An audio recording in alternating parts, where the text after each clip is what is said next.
النهارده صمم المنتج ده، فانا حابب ان انا افتحه معاكم واجربه واقول لكم رايي فيه في نهايه الفيديو. يلا بينا نبدا. بقالي فتره بدور على طريقه تكون سهله وسريعه ان انا انقل بيها البيانات من الكاميرا للموبايل او اللابتوب. وفي العادي علشان كنت انقل الصور من الميموري بتاعه الكاميرا لللابتوب او الموبايل كنت بستخدم يا اما الابلكيشن او البلوتوث، والطرق دي كلها صح، ولكن بتاخد وقت علشان تنقل البيانات دي بسرعه، خصوصا لو جوده الفيديوهات عاليه او مدتها طويله شويه. فلقيت ان افضل حاجه ممكن اجيبها هي الكارت درايفر، وليه اشكال متعدده جدا، ولكن انا حبيت اجيب حاجه تكون صغيره ما تاخدش مساحه كبيره وفي نفس الوقت تكون عمليه. نفتح بقى المنتج مع بعض ونشوف امكانياته.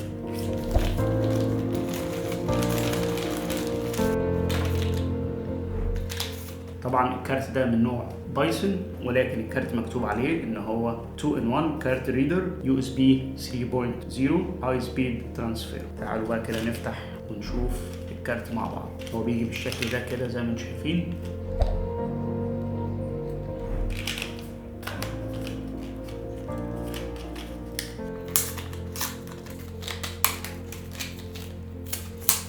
تمام، هو الكارت حجم ده بالظبط، حجمه صغير جدا ومناسب، وبيجي مع الميداليه اللطيفه.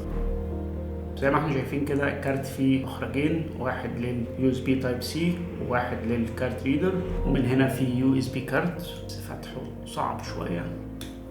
تمام، حلو جدا لطيف. تعالوا بقى نجربه مع بعض كده ونشوف هل هينقل البيانات بصوره سريعه ولا هياخد وقت طويل.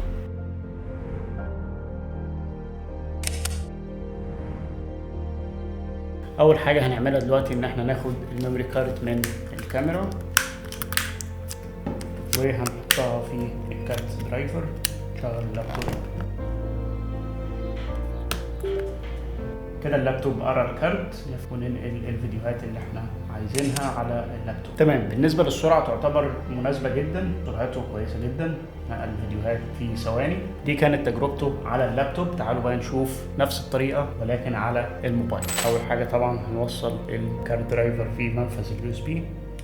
في حاجة مهمة جدا لازم نعملها في الأول، وهي تفعيل خاصية الأوتو جي. بنجيبها ازاي؟ بندخل على السيتنج التليفون، سيرش، نكتب أوتو جي كونكشن، خليها أون. تمام كده الكارت بيقرا على التليفون. هنلاقي إن الفايل موجود عندنا على التليفون. هعمل داونلود للملفات اللي أنا محتاجها. بياخد وقت شوية، ولكن ده أعتقد بيعتمد على نوعية التليفون اللي معاك. وبكده نكون خلصنا نقل البيانات من الميموري كارت للتليفون باستخدام الكارت درايفر. ودي كانت نهاية فيديو النهاردة. أتمنى الفيديو يكون عجبكم، وما تنسوش لو حابين تشتروا كارت درايفر هسيب لكم لينك الشراء في صندوق الوصف. سلام.